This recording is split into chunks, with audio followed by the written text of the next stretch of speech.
Welcome to Influenced, a book lovers podcast, hosted by book besties Tegan and Amanda. Here at Influenced, we cover books we've been influenced to read thanks to the internet, as well as books that have influenced us. This podcast will talk about books ranging in age demographics, including adult content. Plus, we've been known to swear a time or two, so keep that in mind in case you have others around you. With that said, we are happy you're here. We were influenced to read Powerless by Lauren Roberts, which was originally self-published, but then re-released in 2023 by Simon & Schuster for young readers. The audiobook is 17 hours and 28 minutes at normal speed. Powerless is the first book in this series.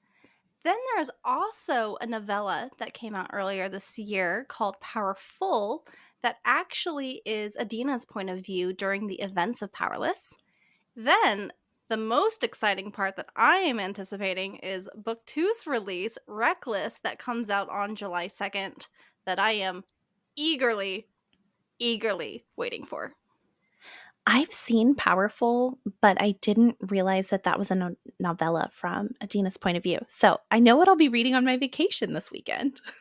I haven't read it either. I typically don't read novellas. If they are in a series, I don't know why, but I find myself having little to no interest in reading them. And this one I was interested in reading, but I chose not to for specific reasons. I know novellas are tough because sometimes they're just a little bit of fluff to give you some continuation with the characters, and occasionally they do actually provide additional context to the original story. Maybe that's what I'll do in the hours prior to Reckless being released is getting the novella and reading it just to even give me the most refresh from a different POV. Yeah, that's a good idea. Lauren Roberts originally wrote this book when she was 18. In an interview, she said that Powerless has changed drastically, and what she first wrote is just a shell of what it is now. So I'm glad that she wrote this and expanded upon it because, I don't know, I really liked it. You pointed this out to me earlier when we were outlining that this is Lauren Roberts' first book. Yes, her debut. That is shocking to me because this book is really well done for a first-time novel.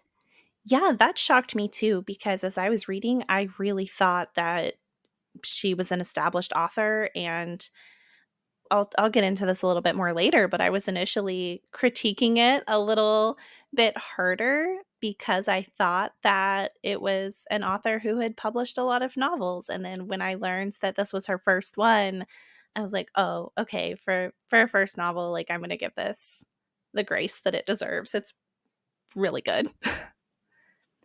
Plus, this book has gained a ton of notoriety on TikTok. I think that that's where the popularity and traction gained from, which is really cool for all these indie authors that are being discovered and found through social media platforms. Yeah, absolutely. But for our readers who haven't read this book yet, don't worry. We're going to start with a spoiler-free overview and give you a fair warning before we get into too much detail. Powerless is a fantasy romance, and the story follows Paedyn and Kai. Paedyn is a thief living in Illyria's slums, while Kai is the second prince and future enforcer of Illyria. And as the enforcer, his job is to eradicate the ordinaries, or more commonly known as the non-magic users. These users can allegedly dwindle the powers of the elite or the magic users of Illyria. After an encounter where Paedyn, who is absolutely ordinary, ends up saving Kai's life, not so ordinary, Paedyn ends up with Kai in the Purging Trials, a deadly combat game for glory. Paedyn and Kai inevitably begin realizing their attraction for one another, but with a hidden resistance making its rise and the fact that Paedyn has no powers, Paedyn is doing all she can to survive. Powerless is written from a first-person POV, both from Paedyn and Kai's perspectives, with a sprinkling of Kit at the end. And now it's time for us to give our star ratings of Powerless. How do we rate our reads? It's great you asked. We both have a similar star rating format. 5 stars, it was perfect. 4 stars, nearly perfect. 3 stars, it was a good book. 2 stars, it was kind of bad. And 1 star, you'll probably never hear us discuss here on the podcast because we likely DNF'd it. This was a reread for me. I've mentioned it on here before that I am a notorious rereader because I forget things. And I was reading books that were kind of similar to this book and had some overlapping elements. So I'm really glad I reread this. The first time I read this book, I gave it a 4 out of 5. The second time I reread this, it is a 4.5 pushing 5 stars. And the only criticism I give it that deducts it about a half star is I just wanted a little more information on the magic structure because there were times I was questioning how things were working and I had to really dig in deep to understand.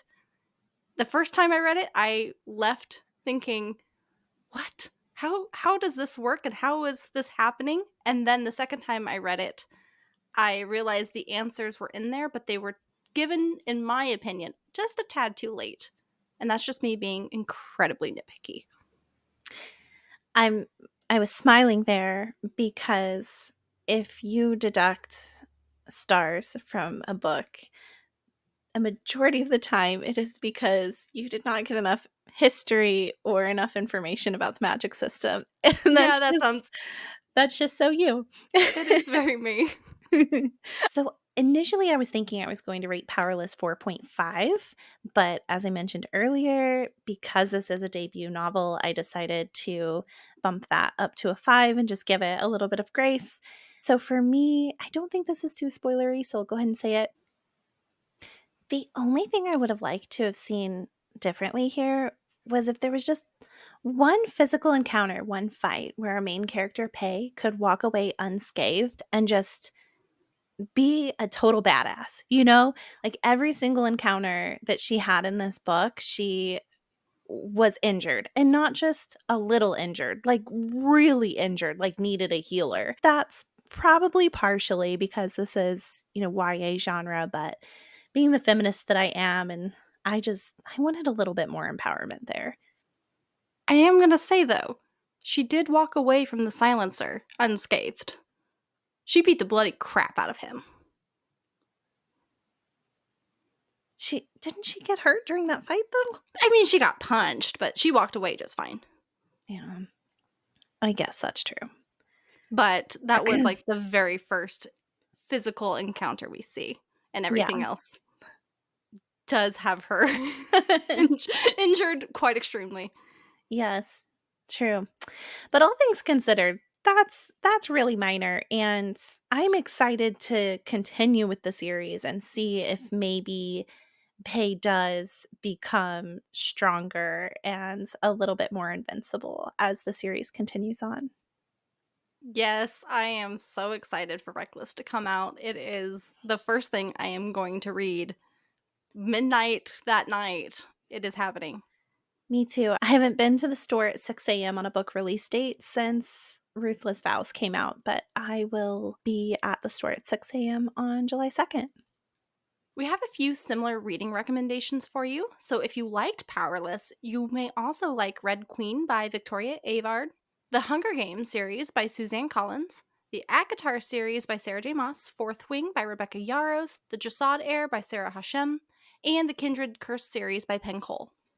And this is your spoiler warning. This is the part of our journey together where we'll do more of a deep dive into the story. So if you have not read Powerless, now is your time to stop listening if you do not want the ending to be spoiled. But if you don't mind spoilers, by all means, join us further. Now, this format for this episode is going to be a little different than we typically do. We usually do our deep dives a little more thematically and holistically about the book, but this book has so much. It covers so much magic, so much action, so many meaningful scenes, and we are left with a lot of questions. So we are going to do our deep dive section a little more chronologically and kind of break things down by each area and our thoughts and questions there. But first, we always will start off with our characters in 3 words.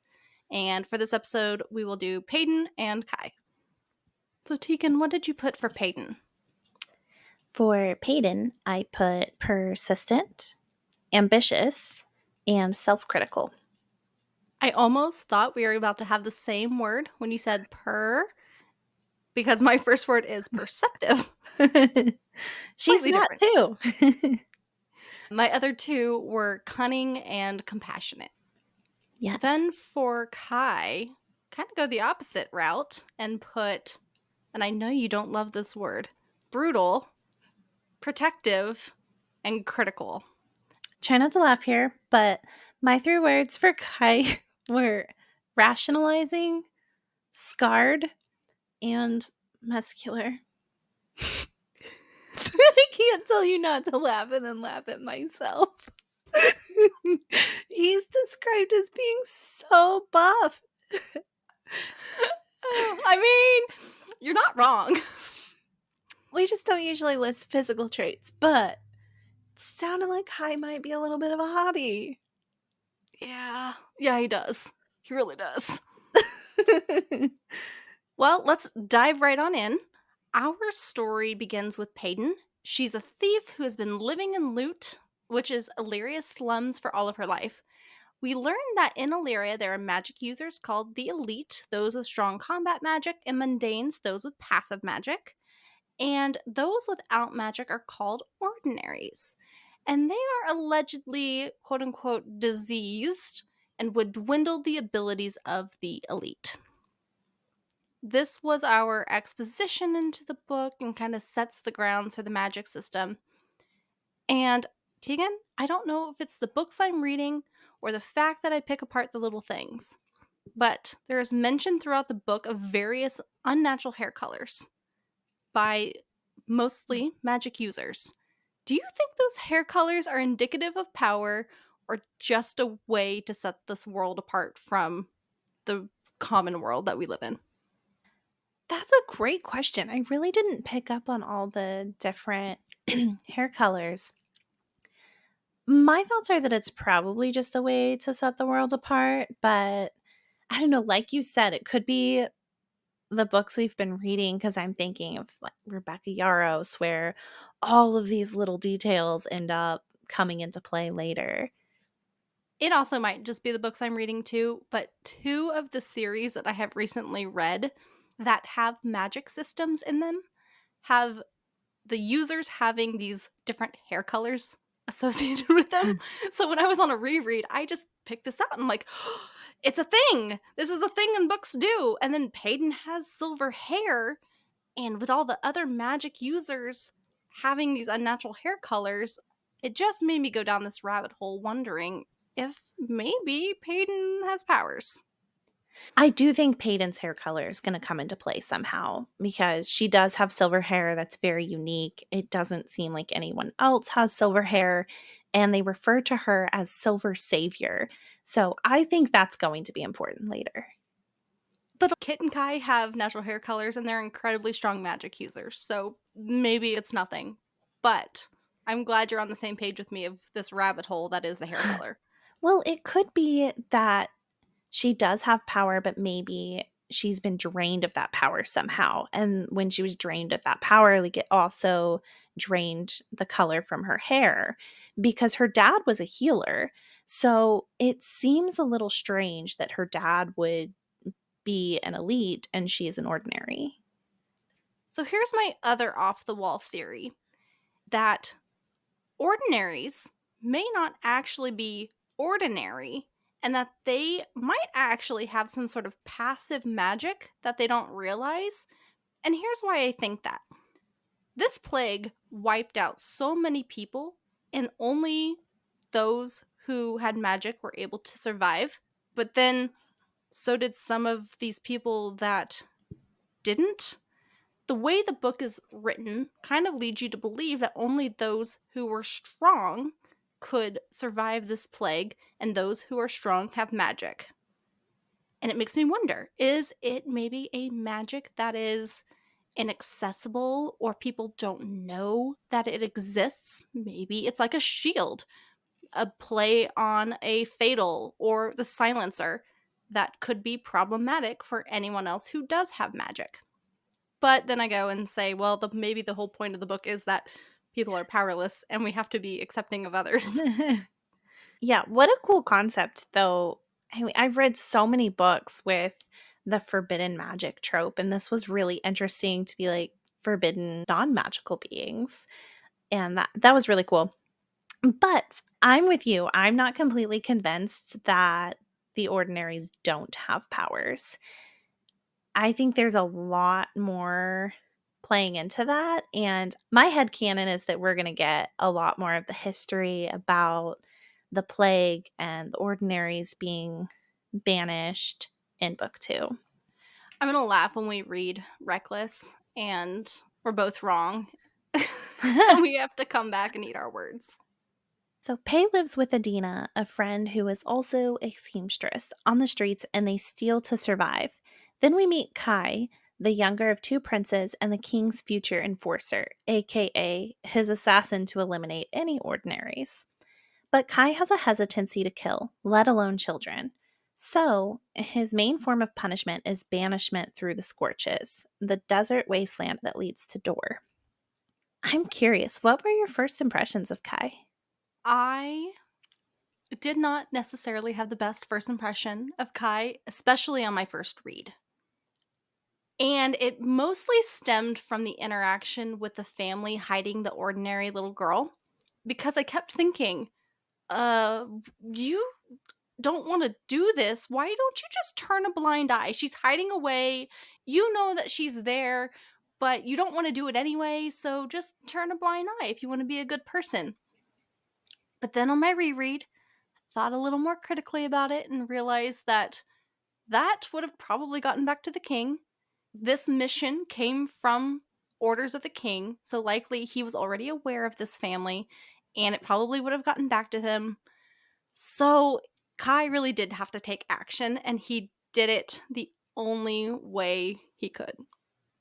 Initially, I didn't see Kai as being this brutal, heartless monster. I saw Kai as being this guy who had an obligation to the king and had to fulfill his responsibilities, but had cognitive dissonance about it. Like he felt like what he was doing was morally wrong, but he didn't really have a choice. So his compromise was to give people a chance at survival by banishing them to the wasteland.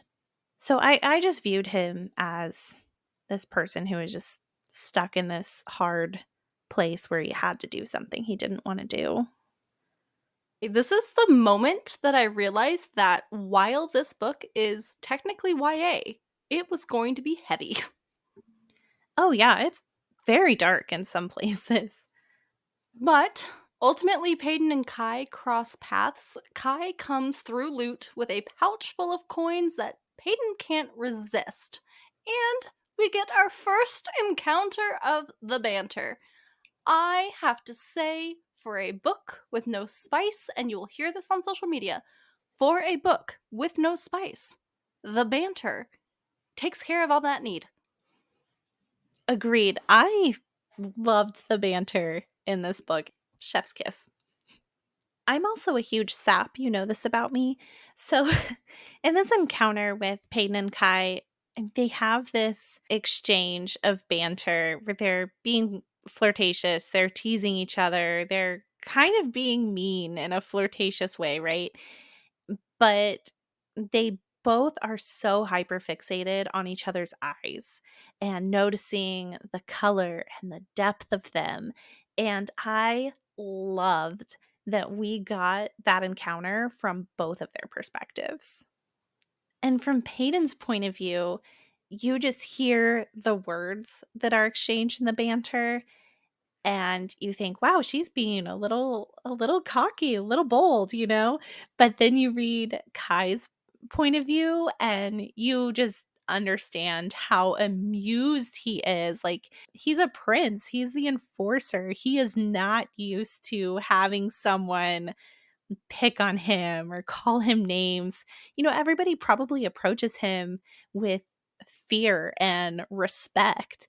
And so for this girl to just come up and be like saying all of these things, I mean, he was really amused by it, and I thought that was really good to read from his perspective as well.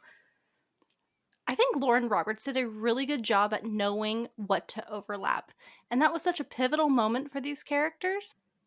So after stealing half of his coins, Kai encounters some other people who want the rest of his coins. And one of those people is a silencer, which is a person who can literally silence a person's magic. And Paedyn overhears the encounter and saves Kai since she cannot be affected by a silencer. Kai is hesitant to believe her psychic ability, though.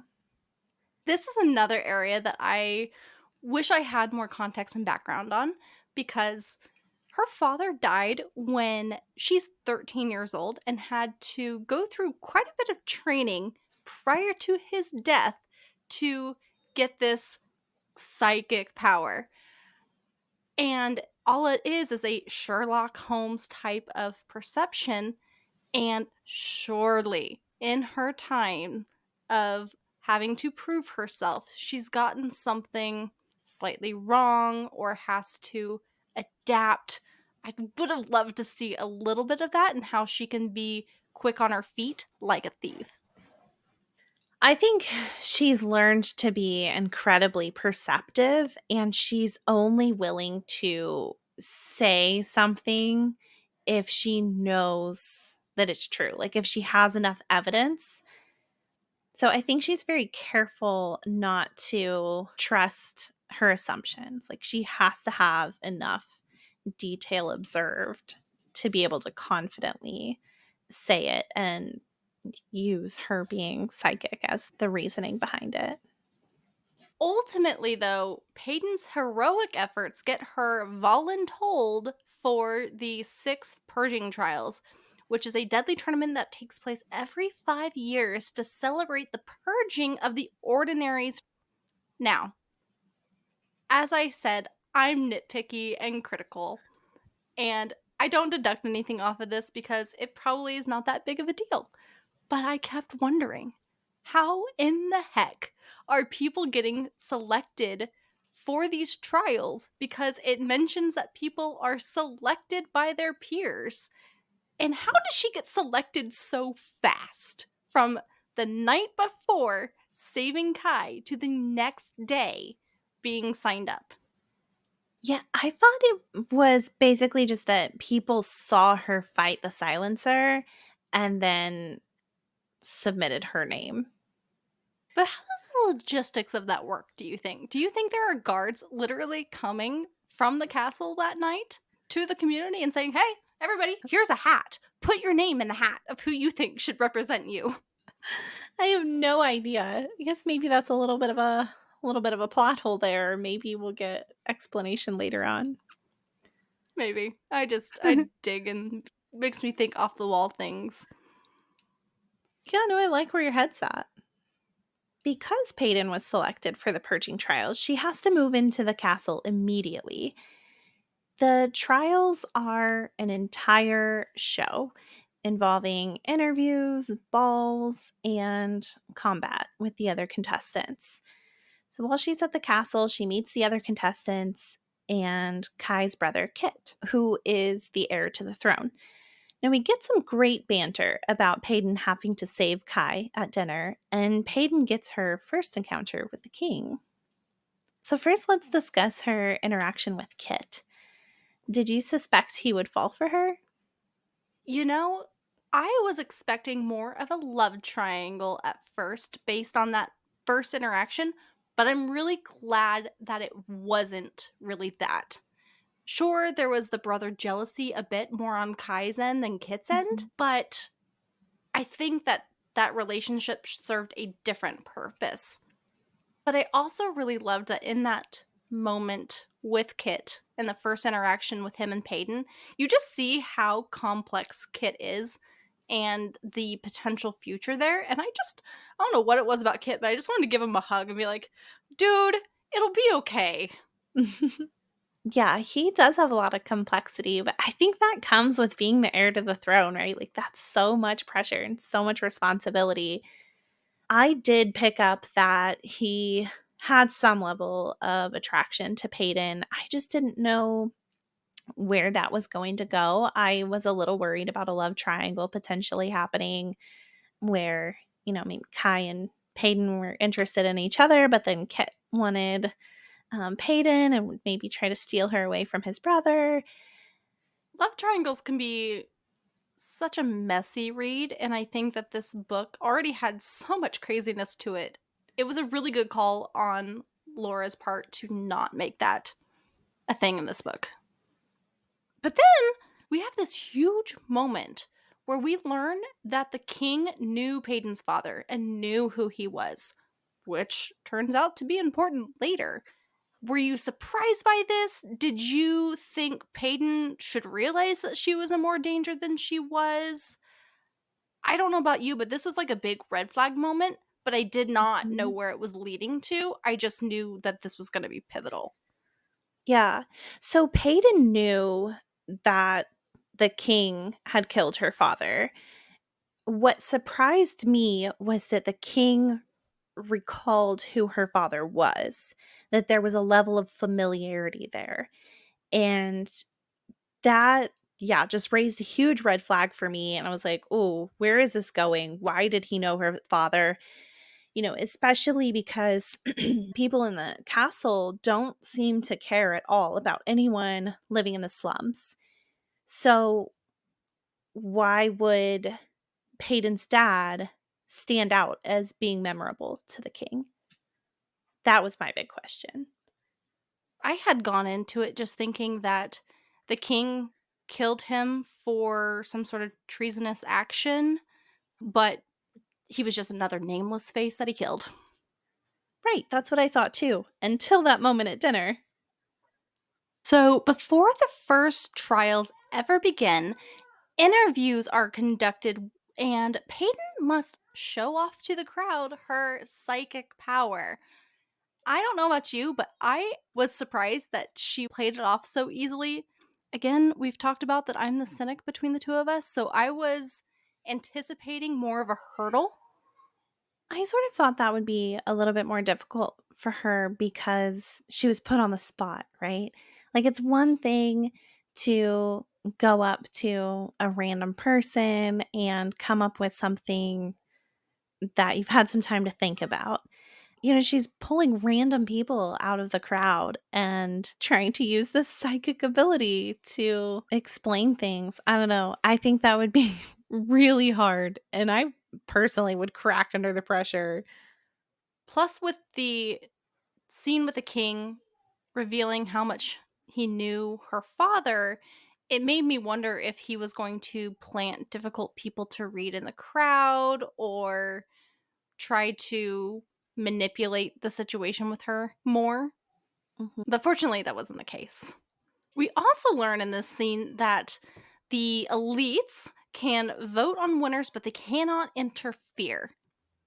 And my mind immediately went to there is probably a history there. And I suspect that some family member or loved one helped a contestant in the trials once, and after that, they had to require the mute material.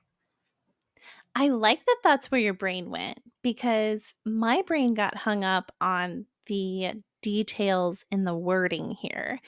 Because what was said was that the elites cannot use their power to interfere. And so that made me question, can they interfere without using their powers? I don't know. I mean, I could be totally wrong there.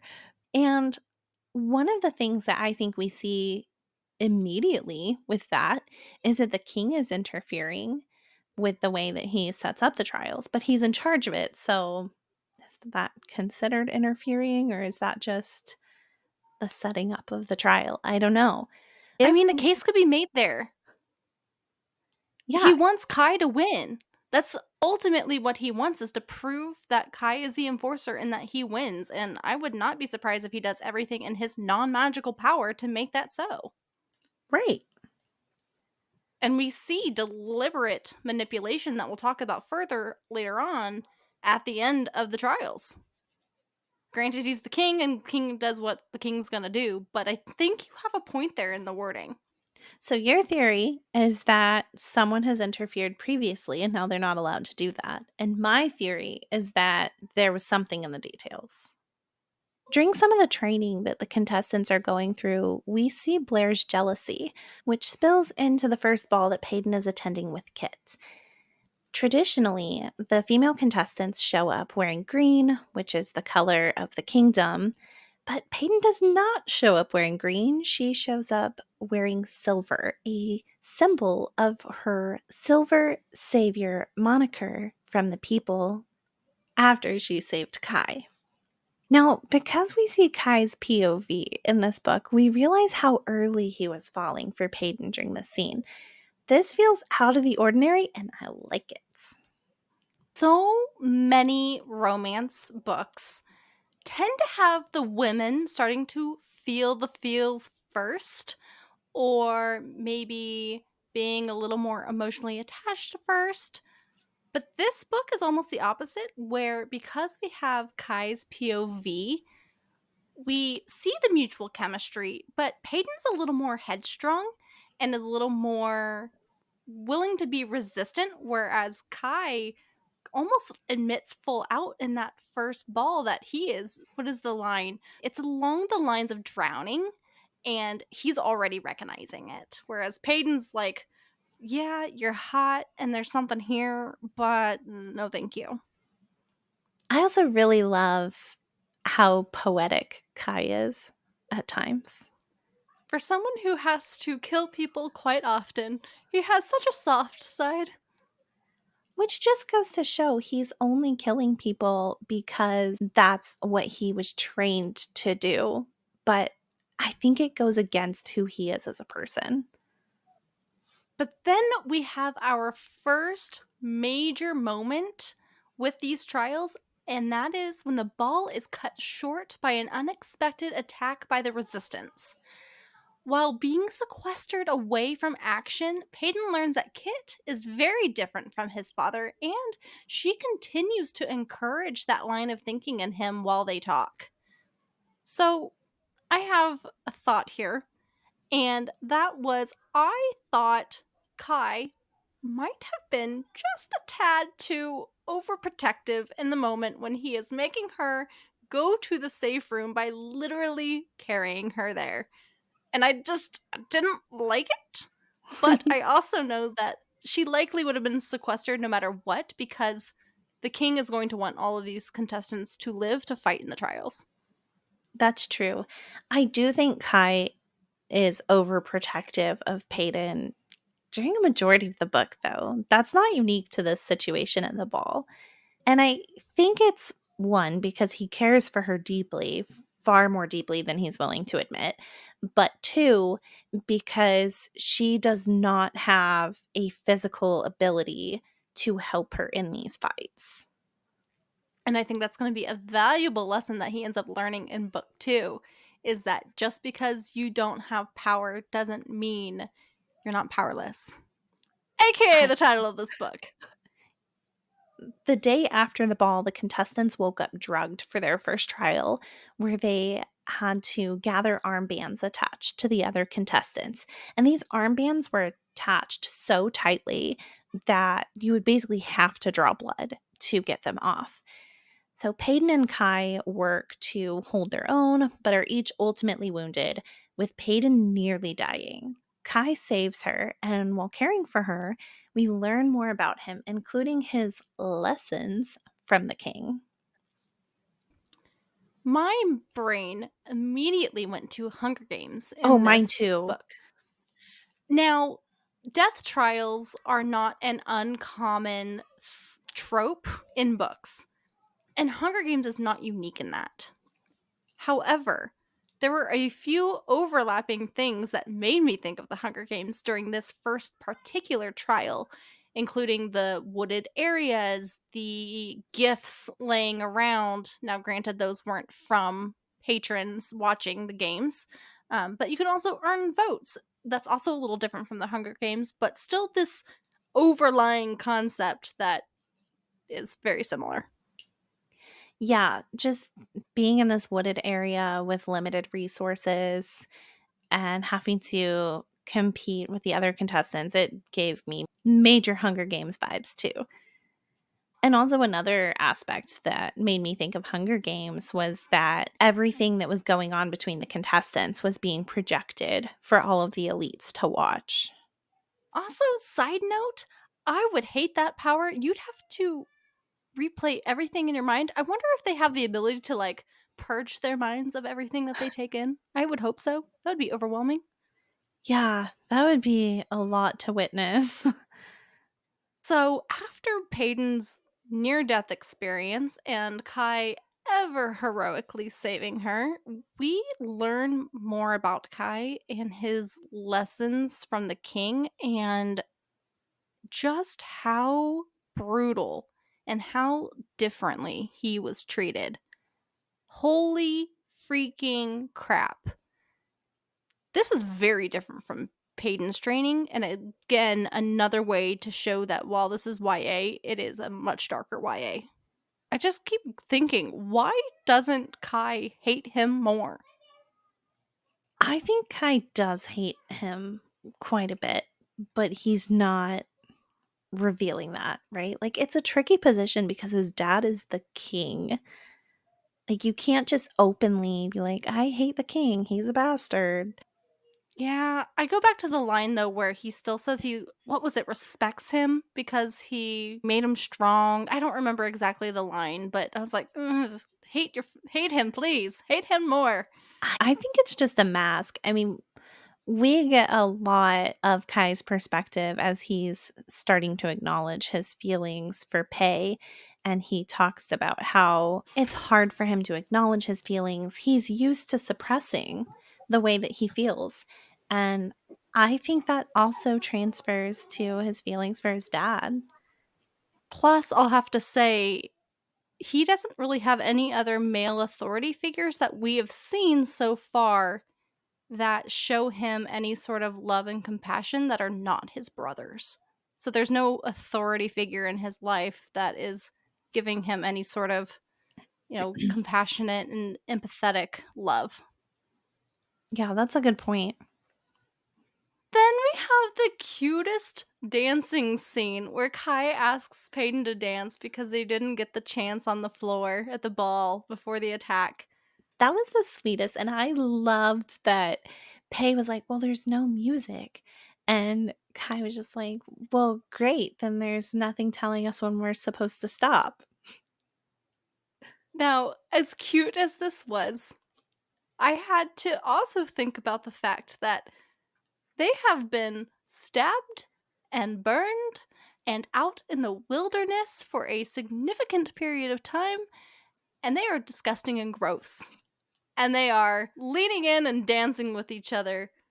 But that's something you see in action books with a romance where everyone's bleeding and disgusting, but they'll still kiss each other. And I'm like, ugh, gross. Please don't.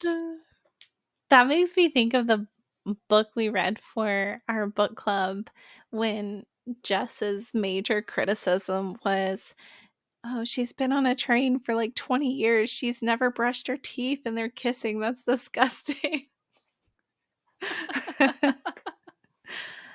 And this is another plot line with the romance arc where Kai is taking that initiative between the two of them and trying to progress it a little further and a little further instead of Paydon being the one to do so. But these sweet moments can't last forever. At the end of the trial, Ace created a self illusion over Jax, and Kai nearly killed him. Only racing to the crowd does he find a healing power. This moment I thought was going to destroy me. I was listening to the audiobook in the car on a trip with my husband, and I'm like tearing up. I have my hand over my mouth and I'm just like, "Oh my god." Like I'm like at full attention, like Jax cannot die. This cannot be happening. And my husband was just like, babe." "Babe, are you okay?" And I was like, "No, I'm not okay." And he's like, "Yeah, I can tell you're really going through it." So I was so relieved when Kai just like grabbed Jax's body and ran closer to the crowd and found a healer that he could draw power from to heal Jax. And there was still that moment, like right before Jax opened his eyes, where thought it wasn't going to work. Kai had healed him, and then Jax wasn't opening his eyes, like his chest wasn't moving, and Kai was shaking him and slapping him around, and like, Jax, wake up. And I was holding my breath, like, not breathing in that moment. Then Jax woke up, and I really just went like, "Oh, thank God." And then I was like, "This book is going to destroy me." I was fully, and I mean fully, prepared for Drax to die. As soon as he was introduced, I thought, oh, look, here's the character that's expendable and will die in the trials. And I was almost hit harder when he didn't die because I was so shocked that he didn't die that I thought, oh no, the first death didn't actually happen. What are we in store for in the future? I had a similar concern too. Like, I texted you right after this, and I was like, "My trust is broken. I am on guard. I know that something terrible is going to happen in this book." After a rewatch of the trials for the elites that were taken by the sites, Paedyn then sneaks away to meet the resistance, who happen to gather at her old place of residence. That's not important at all. There she learns that her father was the leader of this section of the resistance. She wants to help and agrees to use Kit to gather intel on how to get into the third trial so they can make their presence known during that time. We read a lot of books that have this trope to it: the resistance group, the rebel group, those fighting for the cause.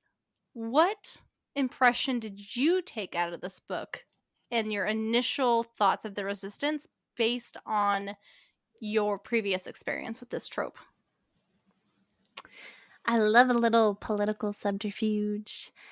I was not surprised that there was some sort of resistance group. I mean, I think anytime you have this kingdom that is, banning a certain type of people, you're going to have others rise up and try to find justice for the underdog and to try to get someone on the throne who will be more accepting and equitable.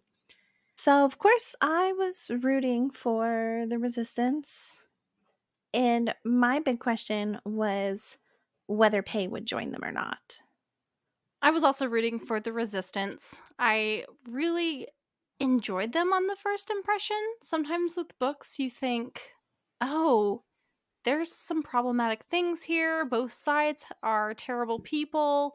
I was also just as much suckered in to the resistance as Paedyn was, thinking they were a little more altruistic than they actually were.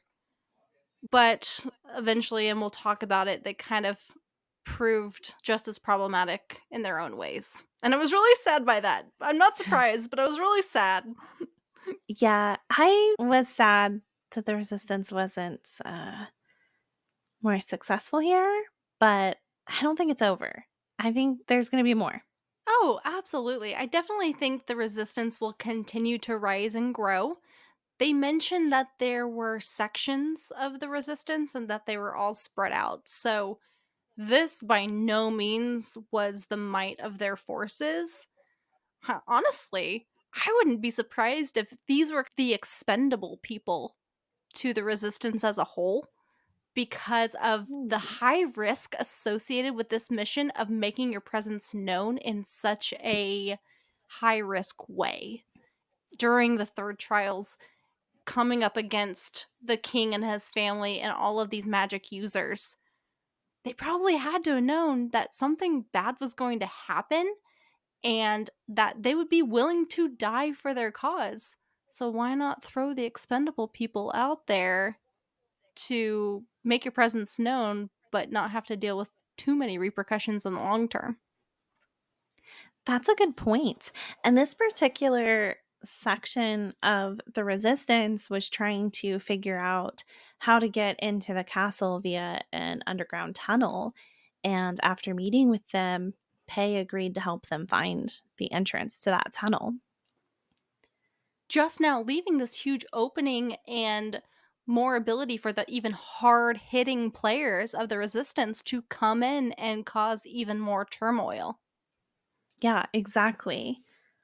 So after meeting with the resistance and agreeing to help them, we move into the second ball, where at the end, the contestants have to battle each other to make tensions high for the second trial, where teamwork will be required to climb a mountain.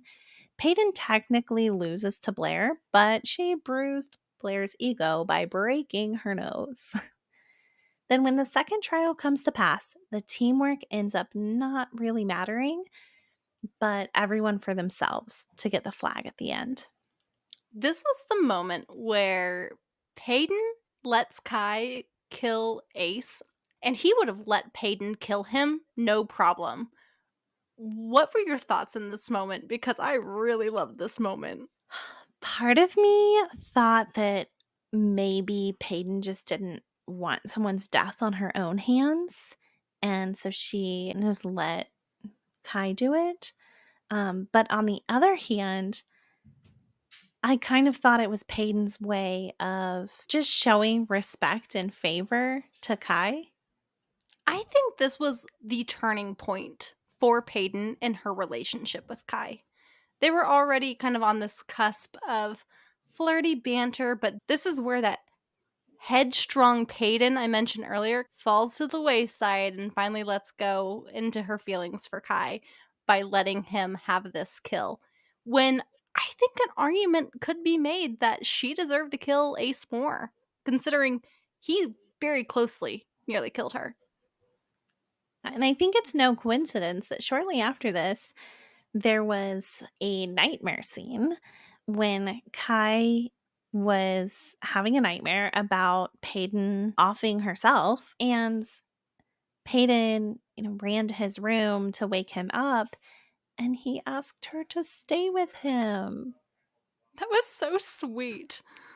And then I had a thought. Because I am such a cynical person, I went down this path thinking, because there has been no indications that he is pure by any means, that must mean that he's never asked anyone to stay because he is either such a player that he has kicked them out after doing the deed, or he's just a giant recluse. There's a lot of vulnerability in asking someone to stay. Like, I wouldn't be surprised if he's entertained women before and then they part ways after. And I think that also goes to show how much attachment he is developing for Paedon. And this scene was just beautiful with its delicate balance of no spice, but so well done. It still leaves you as a Mhm. reader feeling the tension and the attraction despite nothing happening. But is that going to be the case going on? Do you think Reckless and Book 3 will stay YA? I think future books are going to have to pick up the heat just a little bit as tension between them grows. I think there's going to have to be at least a little bit of spice. I agree with you.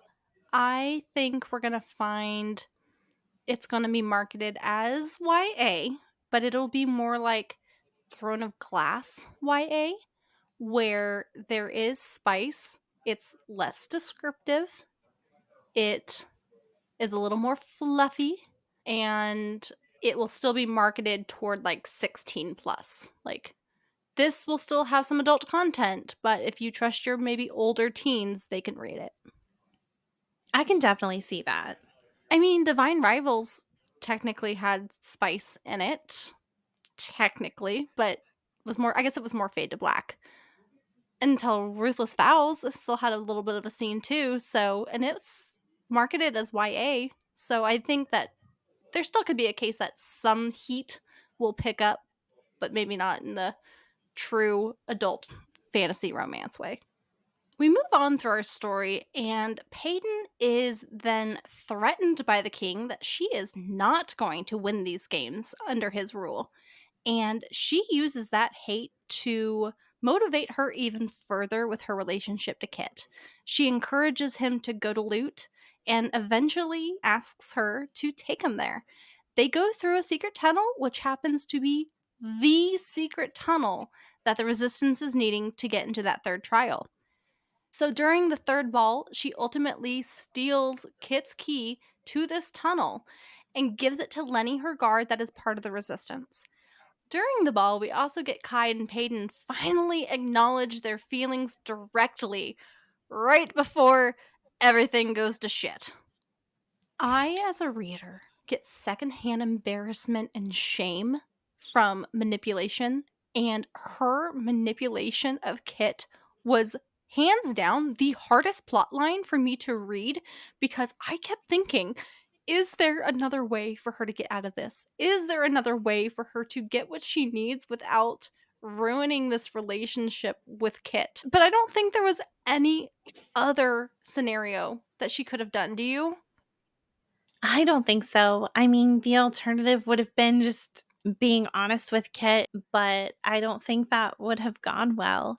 I think we saw her kind of trying to feel that out a little bit early on when she was talking about the ordinaries and asking Kit if he really believed that they were diseased. And even that little bit of the conversation didn't go well. Like she could tell he wasn't open to that idea. There definitely wasn't time on her side. If she had more time, I think she could have gotten Kit there and brought her into her line of thinking, but time just was not in favor of anything going on. Kit was too loyal to his father at the time, and I don't think the resistance would have likely ever been accepting of Kit coming into the fold. It would have taken a lot to establish trust there. Now we have to bring up the little romance bit that was so freaking cute under the tree. Why are trees always the romance spot? Have you thought? I as I was thinking about it, trees are always the romance spot. You have a nursery rhyme that's so and so sitting in a tree, Kissing, and then there's the concept of writing your initials in the tree together. There are the meet spots. What is it about trees being associated with romance? That's a good point. I don't know. I don't know. Maybe it has something to do with it being enduring, lasting the test of time. I don't know, but I It could didn't be. realize how much trees were associated with this until I was thinking about it. After that little moment, we finally make it to the last trial, which is a Hogwarts like maze, but even deadlier. After near death encounters, Paydon makes it to find the criminal to be punished is Adina, where Blair ends up killing her, winning the third trial. So, who did you think was going to be in the middle of the maze that the contestants would have to kill in order to win? I felt very confident that it was going to be Lenny. And I thought the resistance was going to get caught early and that it was a trap for Paedyn at the end, and she was getting thrown in a dungeon, and that's how we were going to end this book. Boy, was I wrong. And then I was wrecked. Ugh. Yeah, that's a really good guess, though. So, right before the third trial had started, the king had this interaction with Kai where he said, I'm not going to let you lose yourself to a woman, let alone that woman. And maybe you'll have the chance to kill her in the next trial. So, I thought that the king was going to manipulate this and have Paydon in the middle somehow and that Kai would get there and have to kill her in order to win. Paydon was talking about how the maze was shifting and the walls were closing in on her. Like, I thought that was the manipulation that was occurring to force her into the middle. That also would have been a great point. We probably would have had a Peeta and Katniss situation where they just like flat out refused or were like, we're gonna die together. but I really like that concept. Yeah, I really like your guess about Lenny, that was a good guess. I really thought the resistance was going to get caught, and book two was going to be her more subtly convincing Kai and Kit about this happening, but whew, no, we are much more action packed. So, again, to my nitpickiness, who do you think would have won the trials from overall votes? And that's assuming that these overall votes are the things that ultimately count for winning the trials. We don't understand how winning your individual trials affects your score or anything. We don't get that kind of information. So I just want to know, who do you think would have won? Probably Blair. And I I say that mean, just because she is so strong and so feisty. I think if part of the goal of these trials is entertainment, I think she would have put on a good show. if not her, I definitely think Kai would have been the winner, only because of the king ensuring it. Very likely would have scared his subjects into voting for Kai, because if they didn't, he would make their life hell. But then the resistance attacks, and Kit realizes Paedon's betrayal. A large battle between the resistance and the elites ensue, but ultimately we see this battle between the king and Paedon. And Paedon takes a huge beating, but ultimately she kills the king despite her ordinary status with a souvenir of a massive scar leading to an O on her chest that she will have to live with for the rest of her life. But the real bombshell we learn in this moment, the king did not kill her father. Kai did on his very first mission. That was, I think, probably supposed to be the biggest surprise of this book. Was it a surprise to you, Tegan? I didn't believe it at first. I thought the king was just trying to manipulate her. At first, I thought Kai killed her father. But then she talks about the king killing her father, the eyes, multiple times. I just was like, oh, no, the king did it. I bought into it 1,000%. Same. And then I was shocked. But something I did like about this reveal is Paydon realizing that Kai killed her father and then she killed his father. And she even points out something about the symmetry there and how dark that is.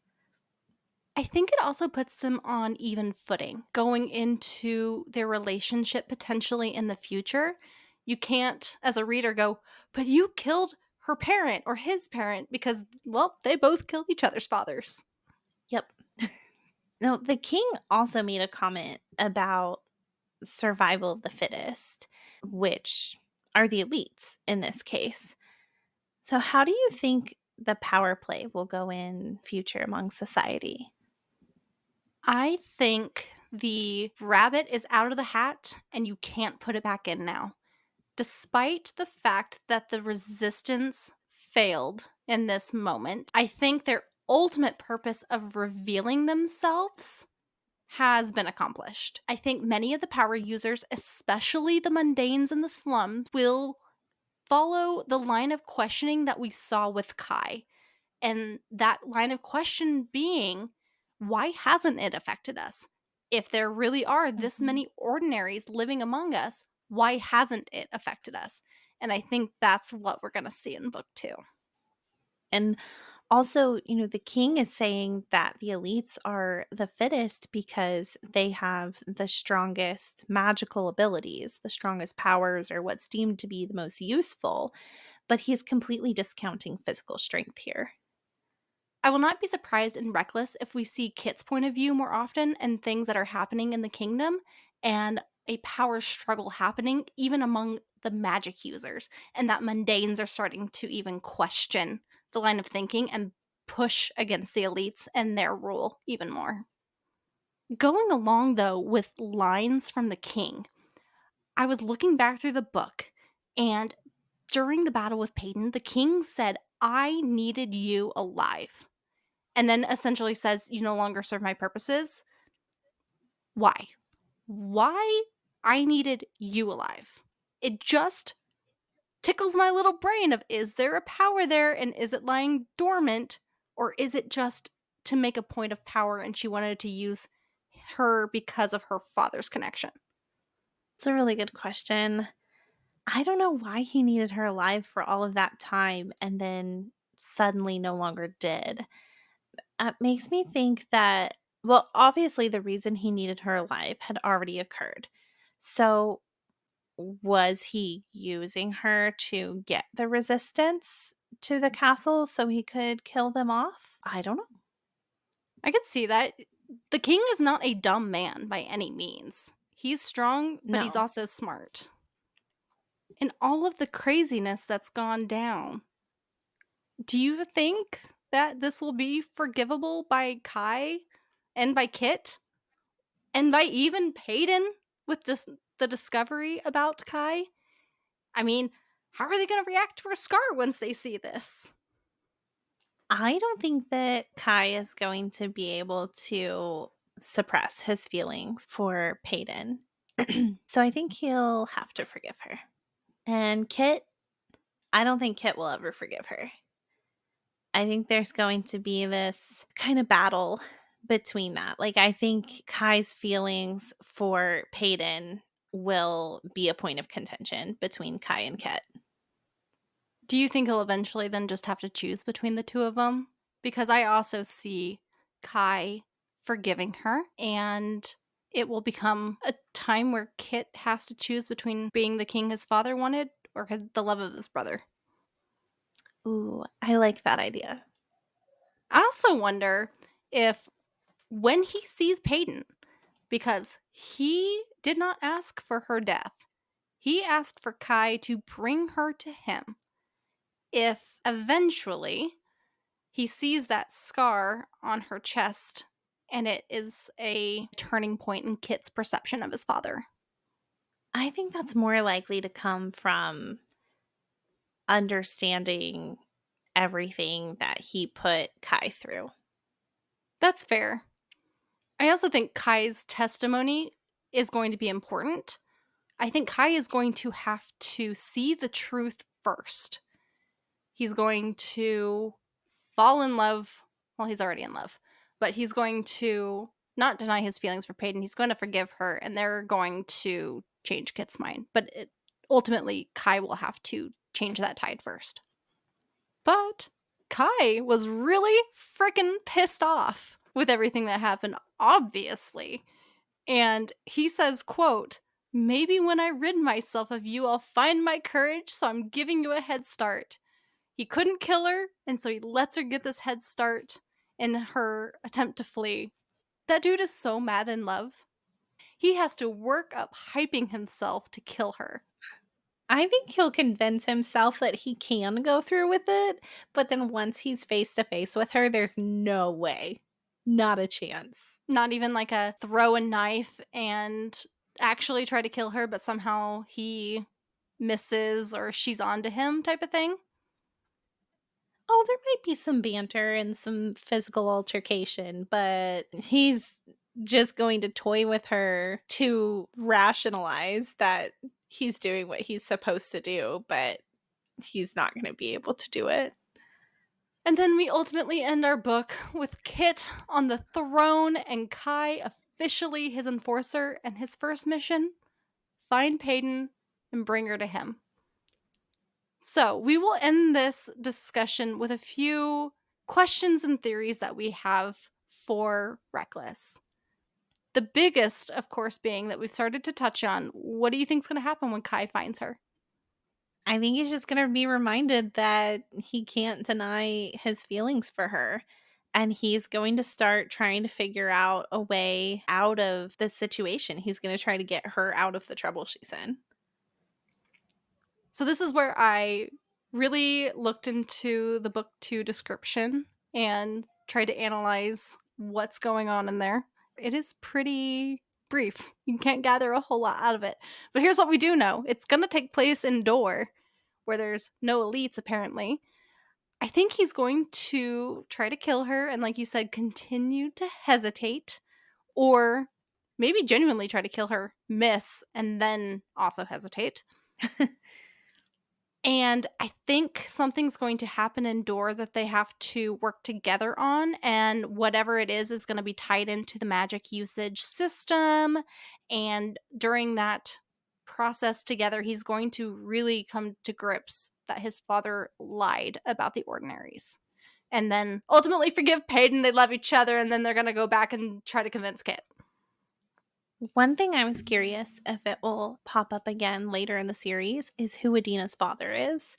Because in this book, it said that her mother died when she was young and she never knew who her father was. And I just wonder about that because we have all these people in politics, but then we also have the resistance. And I'm wondering if Adina's father might be an important figure in one of those. I never once gave that a thought, but I think it could. I might be reading too much into it. I think everything's fair in this series. I don't anticipate it to, but I will happily eat my words because that could be a really fun point, especially with Adina's death. It's a way to continue Adina's storyline on in a way without Adina there. And another place where I might be reading too much into things is that Pay made several comments about Kit's eyes being different than the king's, that his eyes are softer. Do you think that's foreshadowing what Kit will be like as a king? That he's going to be different than his father? Yes, yes, yes, and yes. We've seen so much of Kit's soft side already, and despite everything that has happened with Paedyn, I think he is a smart enough cookie to know that Loot is not equal to Paedyn and that what he saw there is still valid. But at the end, when Kit realized that Paedyn betrayed him, we had her comments that his eyes were so much like the king's at that moment. I think, Tegan, your point of that softness versus the similarity is spot on because I think it symbolizes that Kit is at a crossroad of his life and he can be soft and forge his own path, or he can go and be like his father. And it's whether or not everything that has happened with Paedyn and the resistance has pushed him hard enough to follow in his father's footsteps. That completely makes sense. I've also seen this around, and I don't agree with it. But there has been thought that Kit is really the end game for Paedyn. I see them as just having a really strong friendship bond. It's not like with Kai, where it was literally described as fireworks going off. Yeah, I think her role with him was to help him see the world differently.